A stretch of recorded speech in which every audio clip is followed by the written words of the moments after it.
It was a still Saturday morning when I finally understood how broken my marriage truly was. I was in the kitchen making coffee when I heard my wife, Lena, speaking softly on the phone in the living room. Her voice had that light, flirtatious tone I hadn't heard directed at me in years. I wasn't trying to listen, but then she laughed. A sound that cut straight through me, and said words that made my heart stop. I don't love him anymore. If he disappeared before my birthday, that would be the best gift ever. My stomach churned. She wasn't talking about anyone else. She was talking about me. The woman I'd spent 10 years of my life with, the one who once held my hand and told me I was her whole world, now saw me as nothing more than an obstacle. I stood there, the coffee burning on the stove, listening to her giggle into the phone. Every sound was a blade. "He's just boring now," she said, her voice filled with careless amusement. "He doesn't make me feel alive." I couldn't hear the reply, but her soft laugh that followed told me everything. "You do," she whispered. That was when it hit me. She wasn't just confiding in someone. She was involved with someone else. I didn't confront her. Not right away. I quietly turned off the stove, sat down, and stared at the steaming cup in front of me, its scent suddenly bitter. For the next several days, I watched her more closely than I ever had before. She believed I was still the same oblivious husband who trusted every excuse about late meetings and girls' nights. But I noticed the little things now. The way she smiled at her phone, the perfume she never wore around me, the receipt for expensive lingerie tucked carelessly in her laundry. It was all there, the quiet evidence of a life she was building without me. One evening she told me she was spending the night at her best friend Carla's place because they needed to talk. I smiled and said, "Sure, take your time." The moment she drove off, I followed. She didn't go to Carla's. Instead, she drove 30 minutes across town to a small boutique hotel. I parked nearby and waited. A few minutes later, a sleek black car pulled in next to hers. A tall man in a dark suit stepped out, confident, composed, probably in his mid-30s. Lena ran to him, wrapping her arms around his neck like she'd been starving for his touch. I watched as they kissed, the sight hollowing me out.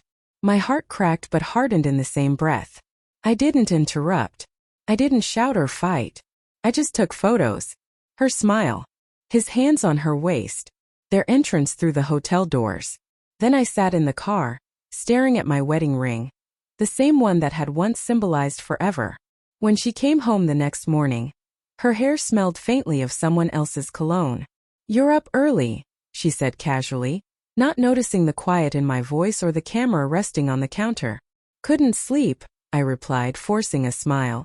The following day I met with a lawyer. I handed him the photos and explained everything. He flipped through them and said, "You have everything you need for a clean break." At first I didn't want revenge, just an exit. But her words kept replaying in my mind. If he vanished before my birthday.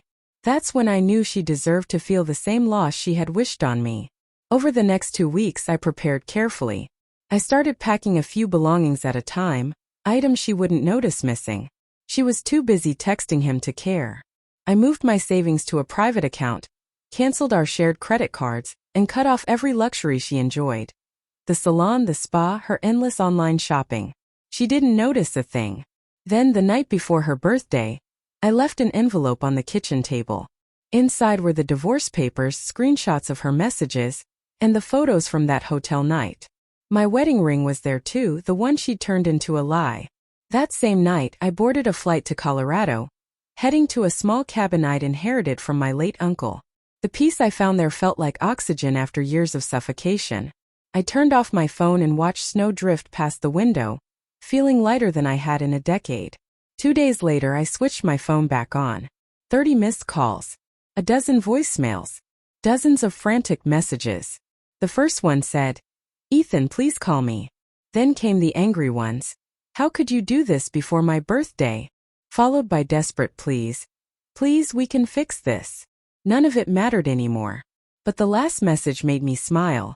"You'll regret this." I swear. No, I wouldn't. She was the one who wanted me gone, and I finally gave her exactly that.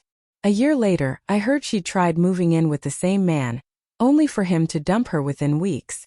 She lost the house in the divorce, most of her friends sided with me, and her reputation fell apart when the truth spread. I never answered her again. Sometimes, sitting by the fire in my cabin, I remember that morning when she said she wanted me gone. She got her wish.